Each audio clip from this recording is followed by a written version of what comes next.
Legacy automakers are in freefall, and the desperation is becoming impossible to ignore, as Tesla proves day after day that the new baseline for any car maker is not just building EVs, but building EVs that drive themselves. Companies like Volkswagen and Stellantis are collapsing under the weight of their own incompetence.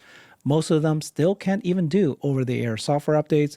Tesla executives have said point blank that the automakers interested in licensing FSD literally can't, because their vehicles don't have the basic architecture to support it. And then came the move that shocked the industry. Volkswagen just announced that Chinese automakers will now build Volkswagen branded cars, not only for China, but for export around the world. That's not strategy, that is surrender. It's an admission they can no longer compete on cost, technology, or speed. Meanwhile, Stellantis chairman John Elkann is openly warning that Europe's car industry faces irreversible decline unless the regulators ease carbon monoxide rules. Translation, they can't make EVs at scale. They can only make hybrids. These aren't normal business decisions. These are the last gasps of legacy players as the disruptive innovation wipes out the old guard. Joe Bachty's with us today. He's an economist and tech entrepreneur. He has a YouTube channel covering both Tesla and AGI. Check out his website and community at pioneerlands.net. Welcome, Joe. Great to be here. Okay, the big topic here, Joe. We're watching what the legacy automakers are doing as they respond to electric vehicles. We've been watching that play out. Now they have to respond to autonomy as Tesla gets FSD. So they're not doing well. I mean, these are signs that they are struggling. Just classic. This is very classic, I think, of what you see. They really won't be able to do anything. It's like dumb phones when you had Nokia and BlackBerry. And then Classic iPhone comes out. Innovator's Dilemma, which when I was younger, I read this book. I never understood it because it's so stupid. But in a way, it's smart. It's a smart book describing stupid people. So when you read it, you don't know. It's like, is that really the problem? It's like, yeah, that's really the problem. But why do we have a book for 20 years now or 30 years? Like, you can read, if you are really stupid, you will get wiped out. And I read it the first time. It's like, okay, so how is this the big insight? Well, because no one gets it. They're still being stupid. They're still getting wiped out. It's like, really? So basically, the innovator's dilemma is like, you have all the market share. Therefore, you think you don't need to innovate. Therefore, Elon comes along and you're dead. It's like, that's not very hard to understand. Why do we need a book? But the book didn't help. They're still doing it. And yeah, it's hard I still don't get it completely. Like, why is it so hard? Well, I don't think it's they're stupid. They really can't. And this is the one example for it, right? I guess you can say they're stupid, but Elon obviously said this. I've tried to warn them and even offered to license FSD, but they don't want it. It's crazy. When Legacy Auto does occasionally reach out, they tepidly discuss implementing FSD for a tiny program in 5 years with very unworkable requirements for Tesla. So pointless. Sawyer said that's actually wild. They're signing their own death certificates. Sendel Palani, who works at Tesla, he said, in some cases, there has been great interest, but low feasibility. They can't even do it. An example of this, the lack of an ability to receive over-the-air software updates in any reasonable time frame. Well, a simple, basic thing like that. They can't implement this. And Elon said, yeah. I think they are actually stupid. They're extremely I agree. Because you're just looking at FSD. This is not the story of FSD.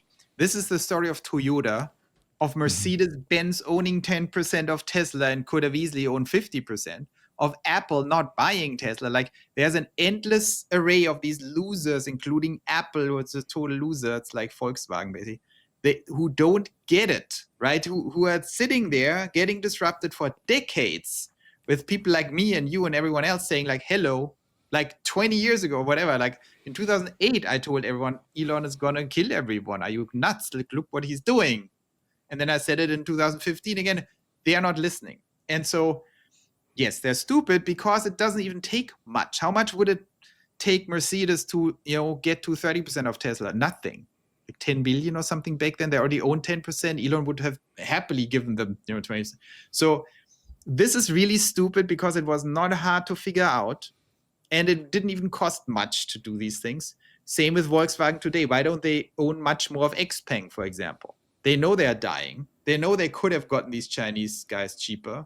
They invest like, oh, something, get 5%. Like, what's even the thinking? If you know we could get wiped out and these Chinese are outperforming us, we have a little stake, why don't you buy more? Well, just wait till the next story, dude. They didn't buy them and own them. They are just, you wait to hear. This is the I know dumbest it's move, like, folks. but it's so dumb because Volkswagen actually owns little pieces of them and could own much more. And it was clear even 10 years ago that this would be a great hedge because clearly something was going on. And now they become dependent on them. So instead of owning them. So for me, it's very important, these stories, because it's all about pioneer lands, right? This is true even for governments, in my opinion. We will see that very soon. Not just OEMs collapsing, but actually governments and taken over by Tesla. That's the next level. But what's so interesting is that you see these things, you see the train wreck in the making, and we have to learn that these people will not react appropriately. This is like, because it's so hard to understand, but they are not going to do the right thing. And that opens a lot of opportunities. And that's also why, I'm very bullish on the people who actually get it, which is Elon, but it's also Max 7. It's also Zuckerberg. It's also Satya. Like, these are people who get it. And that means they can wipe the floor with everyone else. Like, entire industries they can wipe out, and they will wipe out. Not just Elon, but of course Elon before everyone else. So that's, not just bashing the dumb people, but also that's why I'm a big fan of the smart people. Not just are they smart and innovate, but they are also confronted with very dumb opponents. They can just wipe the floor with, which is good for shareholders. So these legacy auto can't even do over-the-air update. And then some of them that are able to do it, you have to go into the service to be able to, because they're dealing with old structures and they haven't been able to figure this out. It's just a simple little thing, honestly. But they haven't done it yet. And that's why even if they want to do FSD, they can't.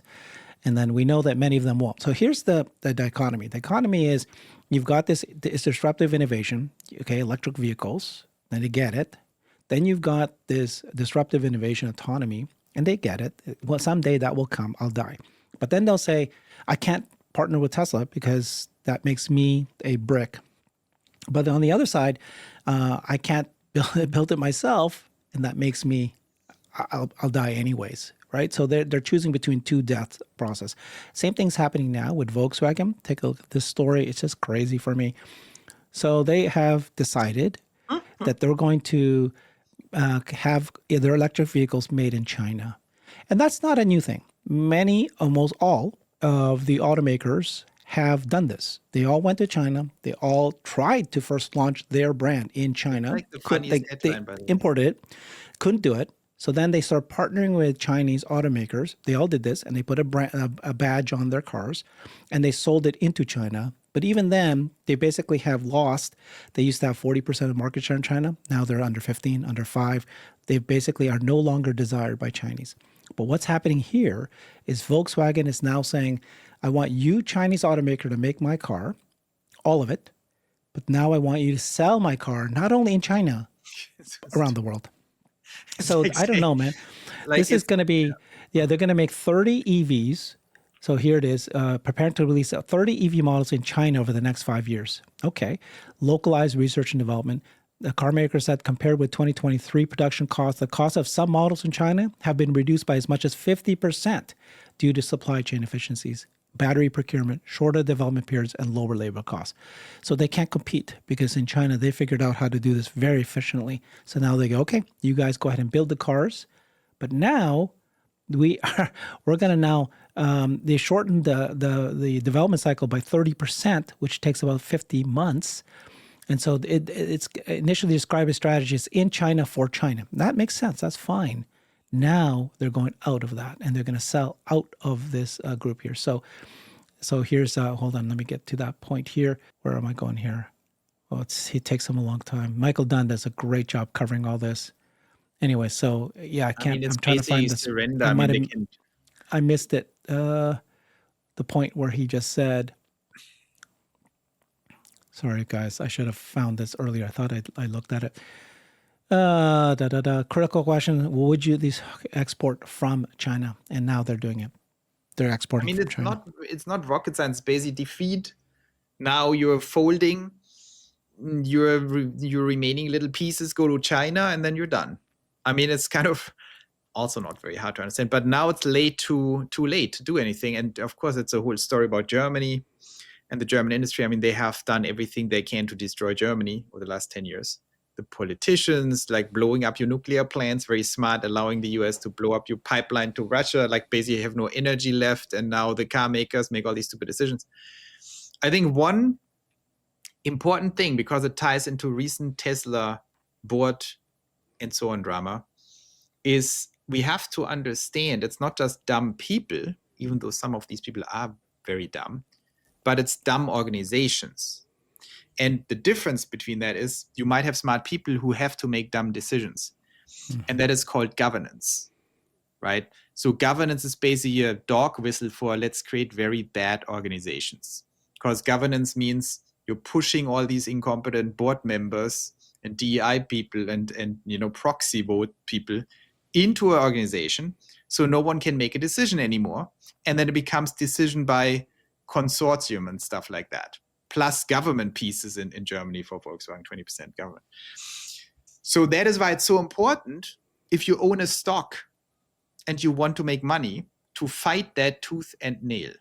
That's why we want Elon in charge. Because make no mistake, you could make Tesla a dumb organization too. You just have to allow the proxy advisors to have their way with it, or Delaware. Then you're creating another zombie. And then you can have Elon sit around all day. He can't do anything anymore. And Elon knows that. That was why he was fighting so much. So that is why the basic rule, when they say governance, they mean turn it into a zombie, stop the stock from going up, so we get our little share personally, right? That is governance. That's why I don't like it. So what we need is pioneer-led companies. Or sometimes you get lucky with Microsoft, where you can construct something if you have an extremely skilled CEO who's also a good politician like Satya, very rare, then you might get lucky. But that's why you need Zuckerberg with super voting powers. That's why you need Elon with control, more or less. And that's why you need Jensen, who is firmly in charge and power at NVIDIA. That's what you need. And in Amazon, you still have Jeff Bezos basically calling the shots. You need decision makers who are intelligent, and they need to have control over the entity. Otherwise, you cannot make decisions that are smart. If you're Volkswagen, you cannot say, here's a strategy. We need EVs, we need FSD, we need to get it done. Go to Elon, license it. There is just no one in charge. There is no one in charge who can make that decision. And that's why it's so important, if you love a company or a stock, to fight for that. And if you don't believe in the guy who runs it, if you are an Elon enemy, just don't own Tesla stocks. Own some other stock. But don't try to turn it into a zombie, then everyone loses.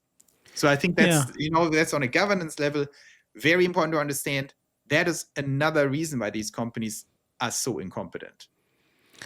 I think that there has to be that reason. Otherwise, it doesn't make any sense.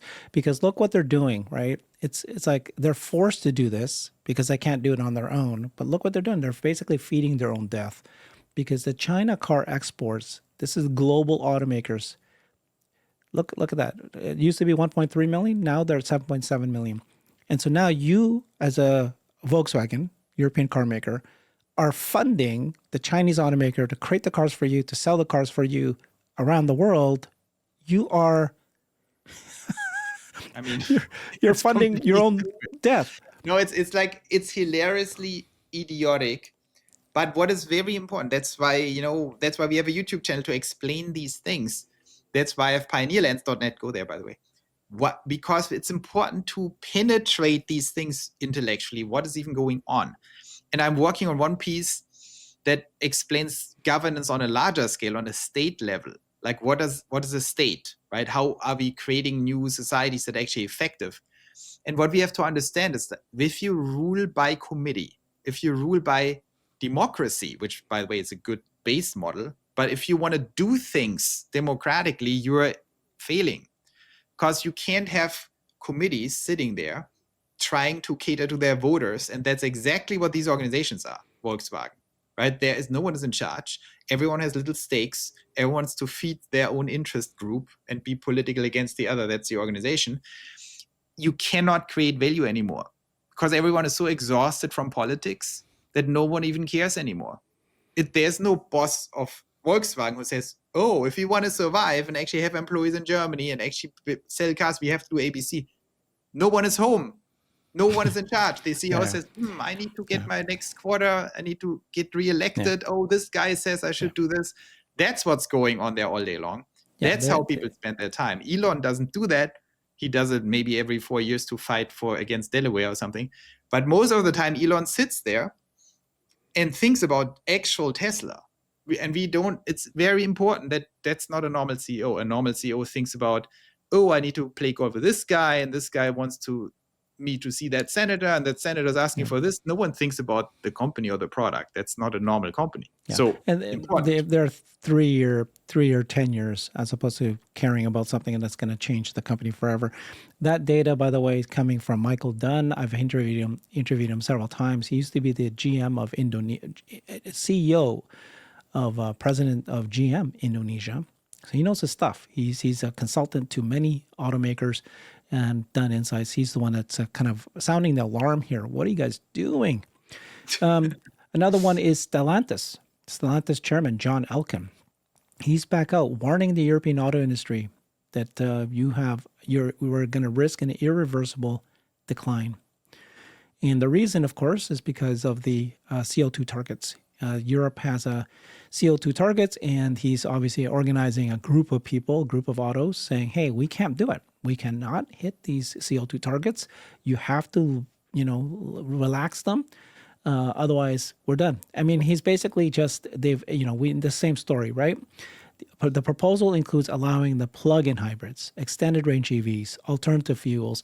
They can't do EVs. So they basically said, please let us call hybrids good enough and let me focus on my hybrid instead of an EV. So it is, what do you think? Do you think, Europe well? Do you think that Europe might actually buckle and save their auto industry by No, it's always the same.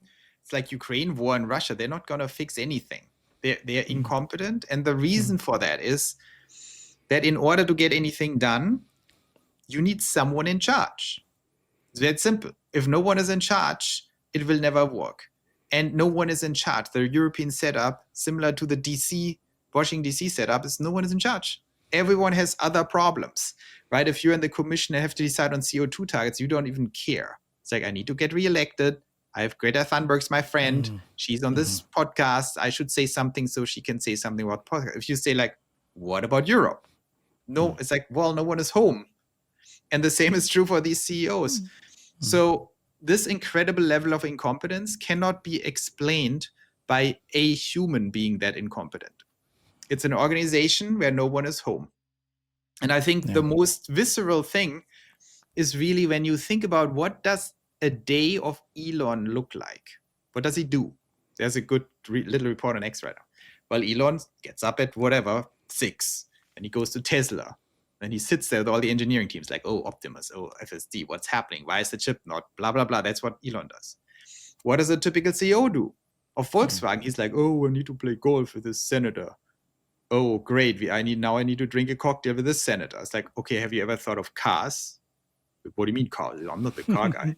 So the problem is no one is home.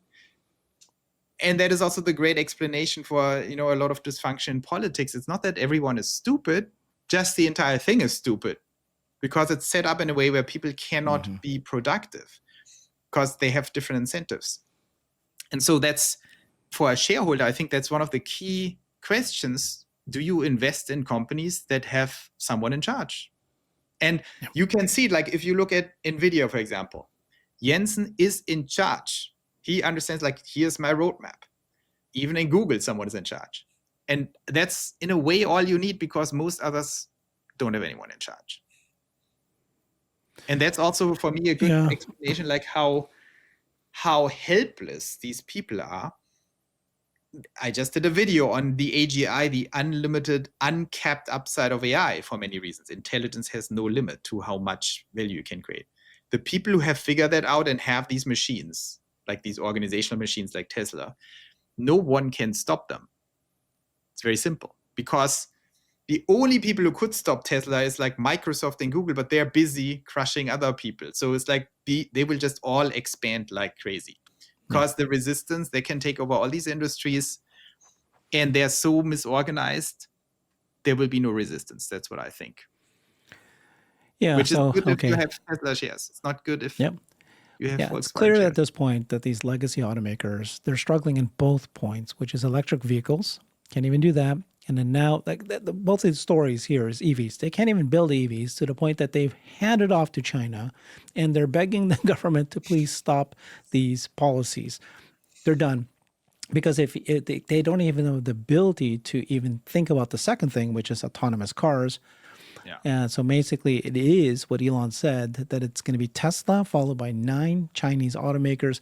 These guys have perfected creating electric vehicles. Now, they're still working on getting profitability, but that's why scale matters. And what Michael Dunn told me was the Chinese have done such a good job of conquering China, which they did. What they need to do now is go global. And these guys are handing it to them. They're basically saying, okay, you can go global now. Let me pay you to go global to kill me. And so that takes over. Whether or not they can make it into America or not, that's a second story. But they will. They are going global. We can bury the Europeans and the other Americans other than Tesla. But I also have a very important point to make against China. I think what people completely have wrong in their minds is autonomy in China. Because when I read about XPeng or something, or BYD, completely a joke, BYD in that respect, but XPeng, they don't have FSD and they're not close to having it. It's a complete fake news situation. They cannot do it. And I said it before, I think it will come out of left field as ASI or something in 2028, 29. Google will just have it. But until then, Tesla will have a monopoly. And not like, oh, there's also Chinese people doing it. No, this is fake news. No one can do that. It's completely insufficient what they have, and they have no path to get it done. So I think what I will say is that there are 4 Chinese automakers that have rightly and smartly said Elon's got the right strategy, just copy them. So they've got supercomputers, they got neural nets, and they got vision only. They dropped LiDAR. These 4 did that. So they're 2-3 years behind, but theoretically, they know the path. They can try to copy it. Now, can they catch up? Maybe not, because they don't have the volume of cars and all the data that Tesla has. But that's what they're, I mean, those guys are 2 or 3 years behind. But at least my point is neural nets and supercomputers and vision. Yeah, I think in 3 years, the whole thing will change for other reasons. And maybe you think it's AGI, which is AGI. You don't need all that anymore, because at one point, AGI is just like you just put him in front of a car and they'll know what to do. You can just put your phone into the window, just like windshield, and then it drives. Human learn to drive just themselves. This will be able to do it. It's also. But just to be clear, like 3 or even 2 years of full FSD ahead of the others is already game over. Because at this point, you have millions of cars, and this is just game over. So it's too late. Yeah, I think that one thing I want to explore more is not just how much money a Tesla will make on a robotaxi, per mile dollar, because they're going to make a lot more money in entertainment, in getting a cut of McDonald's and Starbucks purchases, in business models we haven't thought about. And then it becomes, by the time the other car makers have something that is competitive on a per mile basis, Tesla's making money in all sorts of things because they've got the volume, they got the scale, they can launch their own Netflix, right? They can put screens all over their place, and they've got their own Netflix making money there. And look at Amazon. I think if there's one thing that is actually the best economic paradigm to understand Tesla's strategy, and I don't even know if that's their strategy, but it has to be their strategy. It's Amazon Prime. Yeah. Because Amazon Prime tells you it doesn't even matter what your technology is. If you have a critical level of saturation, suddenly you're dealing with economies of scale that are completely impossible to overcome. And that for Tesla, what is Amazon Prime? It means they need a maximum number of cars deployed in the market by all means. Ideally, cars that they still own. That includes leasing, that includes renting, that includes robotaxis. It doesn't matter which it is. If they get to tens of millions of these cars, which they will very quickly, especially if they blend these things, they are just insurmountable. If they retain the cars and it's actually a infrastructure, because then you can always access them. You can have these prime level accesses. You cannot compete against them, because even if you solve it technologically, how are you going to deploy 20 million cars? You can't. Yeah. While they are already Wherever. killing you because they have the 20 million. So you cannot do it because people are already happy with Tesla. So how do you survive scaling to 20 million under losses while your competitor just keeps crushing you? It's not possible. And I think that is the strategy. So my suspicion is this is not random that they're doing the rentals. I think they understand they need to get to saturation, and they should not rely only on robotaxi. They should do all of the above at the fastest speed, which is good for deploying more cars. Mm-hmm. Thank you so much, Joe. That was fun. Lots more to discuss. It's always great to chat with you. Good thinking. Thank you. Follow him on his website, pioneerlands.net. Thanks, everybody. Thank you. I've created a website that is the most comprehensive resource for the Tesla investor. Please check it out. Simply go to my website at herbertong.com.